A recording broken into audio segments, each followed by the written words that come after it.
All right, let's bring in Morgan Ortagus, now former State Department spokesperson and founder of Polaris National Security. Morgan, thank you very much for being here. I think taxpayers would want to know, American taxpayers, if we are helping China build up their weapons.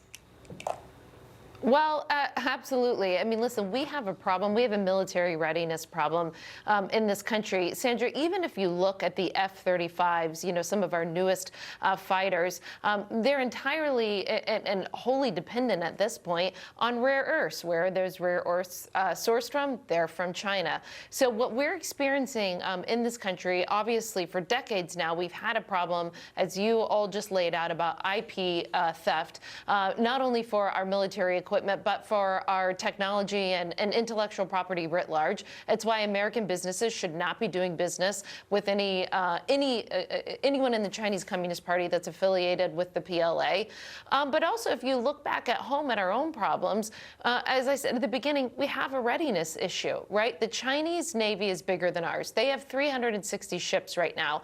We have around, I think, 296. When you look at just 2030, not far from now, if Biden's budget stays the same, the Chinese Navy is going to be around, you know, we're guessing here, but we're thinking they're around 430. Guess how many more ships we'll have when you account for the budget today?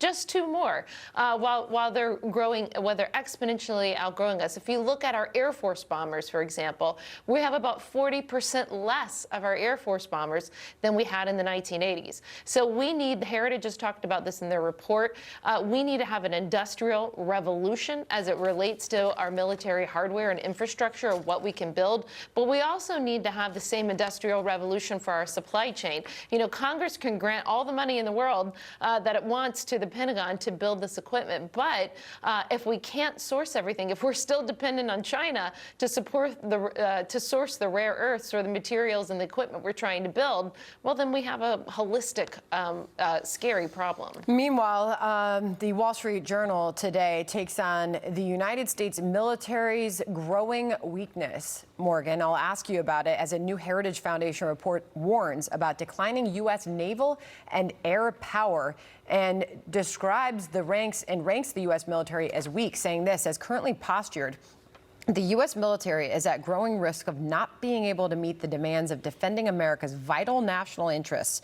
It is rated as weak relative to the force needed to defend national interests on a global stage against actual challenges in the world, as it is rather than as we wish it were. This is the logical consequence of years of sustained use, underfunding, poorly defined priorities, wildly shifting security policies, exceedingly poor discipline and program execution, and a profound lack of seriousness across the national security establishment, even as threats to U.S. interests have surged. So where is the military's mind in this? And has our military gone so far and gone so woke that we're not prepared? Well, this report is a stunning indictment.